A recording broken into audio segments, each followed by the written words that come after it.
અરવલ્લીની ગિરિમાળાઓ અને ઇન્દ્રાણી ડેમના જળાશય વચ્ચે બિરાજતા સ્વયંભૂ ભુવનેશ્વર મહાદેવ હવે પ્રવાસનનું નવું કેન્દ્ર બની રહ્યા છે। ભૃગુ ઋષિની તપોભૂમિ ગણાતા આ પવિત્ર ધામનો કાયાકલ્પ કરવામાં આવ્યો છે। હેરિટેજ સંરક્ષણ અને નવીન ગેસ્ટ હાઉસના નિર્માણના કારણે મંદિર આકર્ષણનું કેન્દ્ર બન્યું છે।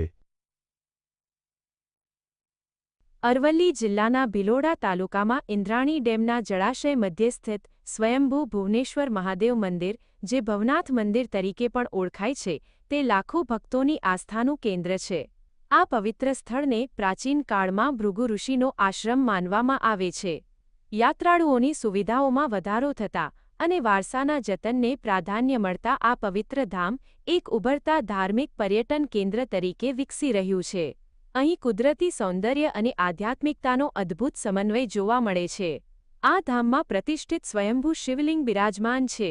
ખાસ કરીને પવિત્ર શ્રાવણ માસના સોમવારે અહીં જલાભિષેક અને દુગ્ધાભિષેક કરવા માટે હજારો શ્રદ્ધાળુઓ ઉમટી પડે છે, જેનાથી સમગ્ર વાતાવરણ ભક્તિમય બની જાય છે। 5000 વર્ષ જૂનું ભગવાન ભોળાનાથનું મંદિર છે અને હરિહરનો સમન્વય એવા ભગવાન ભુવનેશ્વર મહાદેવ અહીંયા સ્વયં પ્રગટમાન છે। અહીંયા 5000 વર્ષ ભૃગુ અને ચ્યવન નામના બે ઋષિઓએ બહુ મોટું તપ કર્યું છે। અહીંયા ભગવાન ભુવનેશ્વર અને ચ્યવન ઋષિની પણ અહીંયા તપસ્થલી છે। હર હર મહાદેવના ગગનભેદી નાદ સાથે ગુંજી ઉઠતું આ મંદિર માત્ર ગુજરાત જ નહીં, પરંતુ અન્ય રાજ્યોના પ્રવાસીઓને પણ આકર્ષે છે। અહીં આવતા ભક્તોને પરમ શાંતિ અને દિવ્યતાનો અનન્ય અનુભવ પ્રાપ્ત થાય છે। ધાર્મિક પર્યટનને પ્રોત્સાહન આપવા માટે મંદિર પરિસરમાં આધુનિક અતિથિગૃહનું નિર્માણ કર્યું છે। આ પહેલથી દૂરથી આવતા શ્રદ્ધાળુઓને હવે રાત્રિ રોકાણ અને પૂજા અર્ચના માટે ઉત્તમ સુવિધા મળી રહેશે। ઘણા બધા મંદિરો પ્રાચીન જે છે એમના સંરક્ષણ, એમના વિકાસ અને યાત્રિકો માટે અદ્યતન સુવિધાઓ માટે પણ સરકાર એમાં કામ કરી રહી છે। અને ખાસ કરીને જે ભવનાથ જે છે એમાં આવનારા સમયમાં યાત્રિકો માટે સુવિધાએ અને ત્યાં લોકોના જે મેળા થાય છે એમને કઈ રીતે આપણે વિકસાવીને વધારે ત્યાં લોકો આવી શકે એમના પ્રયાસ છે। વ્યાપક હેરિટેજ સંરક્ષણ હેઠળ લેવાયેલા આ પગલાં ભક્તોને વધુ સમય સુધી શાંત વાતાવરણમાં આધ્યાત્મિક શક્તિનો અનુભવ કરવાની તક પૂરી પાડે છે।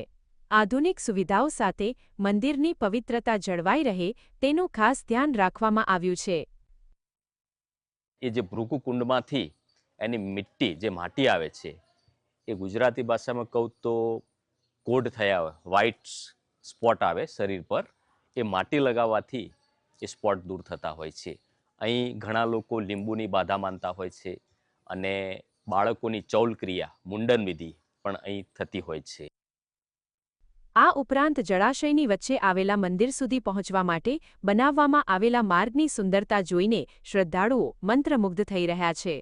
આ વિકાસ કાર્યોને કારણે ભવનાથ મહાદેવ મંદિર હવે ગુજરાતના નકશા પર મુખ્ય પર્યટન સ્થળ તરીકે ઉભરી રહ્યું છે। Bureau report, GSTV।